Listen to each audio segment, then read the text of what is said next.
that you can't pay your rent because you're not making a living right now. And I think that that's just awful. And I don't know where all of you live, but I would say I'd urge your elected officials of those areas to push hard on them as a union in those areas where you do live. Where's the affordable housing for people like us? Okay, you guys have skills. You're skilled.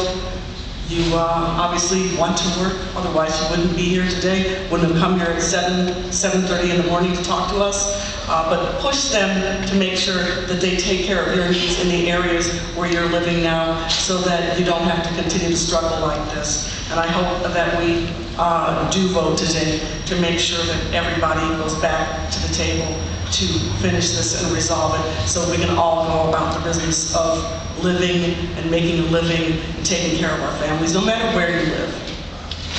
Okay, thank you. Thank you, Mr. Kaiser. Our next speaker is Dr. Jerry Nicholsberg. Please come forward. Good morning, sir. Good morning. If you could please state your name, identify where you're from, or who you work for, or where you work, or wherever. It's Jerry Nicholsberg. I'm an economist with the UCLA Andersen forecast. Thank you for coming. Thank you, and good morning, and thank you for this opportunity to speak on the economic impact of the writers' strike. I'm going to give you a little different perspective, and so I want to take a few moments to show you how we got the results that we came up with respect to this strike. Now, to be sure, there are those who are hurt by the strike, and as evidenced by the turnout today, there's a lot of publicity and a lot of interest, and the pain from the strike is very real. But as a matter of public policy, it's important to take the broader Los Angeles economy perspective and look at the overall impact of the strike, as well as the implications of the strike. Now, strikes by their very nature are designed to inflict economic damage. The entire idea of a strike or of a lockout is for each side in the dispute to inflict on the other side sufficient economic pain and sufficient public pressure to move the other side's bargaining position. But strikes, unlike natural disasters, are perfectly predictable events.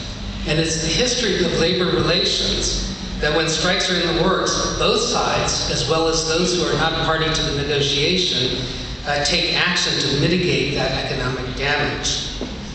This takes the form of management creating inventories of product to sell during at least part of the strike, and employees stockpiling income as a strike fund. In addition, there are industries which are complementary to the industry that is subject to the strike, and industries that provide substitute goods for those goods that are not being produced because of the strike. So, consequently, proper economic accounting of the economic impact for the Los Angeles economy of this or any other strike requires looking at how behavior changed before the strike, during, and after the strike, as well as looking across the complementary and substitute industries. Now, the WGA strike is not different from any other strike in this regard. At a series of rallies more than a year before this strike took place, the WGA telegraphed that there were issues that were of sufficient importance to them that they were willing, if need be, to go into a labor action. So as a consequence, all of the parties prudently took action in the first 10 months of 2007 to mitigate the economic damage of a potential strike. The stockpiling of scripts and the stockpiling of shows by producers is something that we saw in 1988, we saw again in 2001, and just the anecdotal evidence and also seeing what's on television, what's coming out in the movies today, suggests that indeed it did happen this time.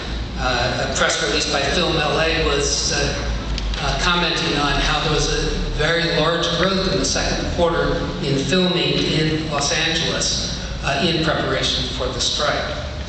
But it should be noted that this inventory that the producers and studios have doesn't come for free. Those who create the shows have been paid for them, and that provides additional income for their strike funds. So in assessing the overall impact, a show that might have otherwise been produced in November and isn't, and so wages are counted as being lost there, but it was produced in August, doesn't represent an economic loss. is simply a temporal shifting of production and a temporal shifting of cash flows. The 5-month 1988 WGA strike, and to a lesser extent the 2001 near strike, are very instructive in this regard. A close analysis of the data shows that in the 1988 strike, there was a fall in personal income from the entertainment industry of 1.3% below its long-run trend. And that's after accounting for the before, during, and after effects of the strike. This represents real losses. These are shows that were not made, including some current event sensitive shows such as late night television. And the impact also of support functions. Can I jump in for a second? Because I might have a senior moment and forget to ask this question. It goes back to, I get it, where I'm a producer or what have you, motion picture industry, so I know that I've got a negotiation coming up, so I want to stockpile some movies, and I get that. I can also see how there's additional money that's paid to those who wrote those scripts and what have you. But I want to go back to kind of what I asked Mr. Kaiser. What about the individuals who they indirectly, well really they directly, but they indirectly make their money from the industry? I don't quite argue. I mean, even though there could be, but I'm talking about the restaurants or the other businesses, and I mean, because I want to make sure we're taking all of this in. So help me with that. Maybe you were going there. I don't know. Yes, in fact, it was. Those industries represent some of the real losses that occur when shows don't take place. So, for example, when you move a show's production back in time, in the example I gave, from November back to August, you don't create 3 more meals in that day, and therefore the caterers or the restaurants and so on are affected, and they really bear a differential brunt of the burden of the